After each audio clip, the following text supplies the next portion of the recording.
যার হাইগা সুস্থেও একজনের লাগে, সে নাকি বন্যার্থ মানুষদের উদ্ধার করতে যায়। বাটপারের ঘরের বাটপার। আসসালামু আলাইকুম। আজকে আমি মিরাজ আফ্রিদিকে নিয়ে কথা বলবো, যে প্রতিবন্ধী হওয়া সত্ত্বেও, যার দুইটি হাত নেই, তারপরেও সে বন্যার্থ মানুষদের পাশে দাঁড়িয়েছে। তার দুইটি হাত নেই এবং সে সাঁতার জানে না, তারপরেও মানুষকে সহযোগিতা করার উদ্দেশ্যে গিয়েছে। আদৌ কি ব্যাপারটা সত্য, নাকি এর ভিতরে রহস্য আছে? ভাইরে ভাই, যার হাইগা সুস্থেও একজনের লাগে, সে যায় ভণ্ডামি করতে। যত সব ভণ্ডামি আর ভিউ ব্যবসা। এমন তো নয় যে সে সস্তা ফেমাসিটি এবং ইমোশন নিয়ে খেলছে। এমনও তো হতে পারে সে মানুষের ইমোশন নিয়ে কারি কারি টাকা এখান থেকে হাতিয়ে নিচ্ছে।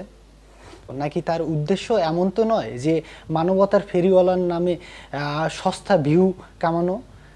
তার উদ্দেশ্য এমন তো নয়, এই কুখ্যাত বউ ব্যবসায়ীর উদ্দেশ্য এমন তো নয় যে সে সস্তা ফেমাসিটির জন্য। তার উদ্দেশ্য আরও অনেক কিছু হতে পারে, আমি অত গভীরে যেতে চাই না। আলহামদুলিল্লাহ, আমাদের লাইফ জ্যাকেট আনা শেষ। এই যে লাইফ জ্যাকেট গুলো আসলে মেইনলি আমার একটা খুবই দরকার, কারণ আমি তো সাঁতার জানি না। হঠাৎ যদি নৌকা থেকে পড়ে যাই, তাহলে তো সব শেষ। তার কারণে এই যে ভাইয়া লাইফ জ্যাকেট আনাইছে। আর এই কাজে আমার কিছু স্পেশাল ভাই। সে একেই সাঁতার জানে না, সে কিভাবে বন্যার্থ মানুষদের পাশে দাঁড়ায়? সে তো এটাও পারতো যে তার যেহেতু একটা ফেস ভ্যালু আছে, সেই ভ্যালুকে কাজে লাগিয়ে তার ফ্যান ফলোয়ার যারা আছে তাদের কাছ থেকে টাকা সংগ্রহ করে বন্যার্থ মানুষদের কাছে দিতে পারতো, অথবা আলসুন্না ফাউন্ডেশনে দান করতে পারতো। কিন্তু সে কিন্তু একটাও করে নাই। সে তার উদ্দেশ্যই ছিল ভিউ কামানো। এই জন্যই কিন্তু সে নিজে ওই জায়গায় উপস্থিত হয়ে ভিডিও আপলোড করা থেকে শুরু করে সব কিছুই সে করছে। এগুলা মোটেও ঠিক না।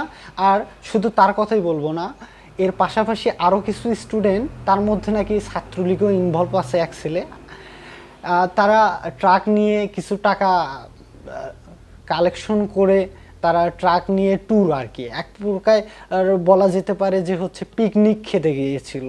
আর একজন বউ ব্যবসায়ী, তাকেও দেখতে পারছেন, সে হচ্ছে তারা চা ট্যুর দিতে গিয়েছে বন্যার মধ্যে, হচ্ছে তারা ফিল নিতে গিয়েছে আর কি, কীরকমভাবে বন্যার মানুষরা কি কষ্টে আছে না কষ্টে আছে, তারাও সেই কষ্ট অনুভব করার জন্য চা ট্যুর দিয়েছে আর কি।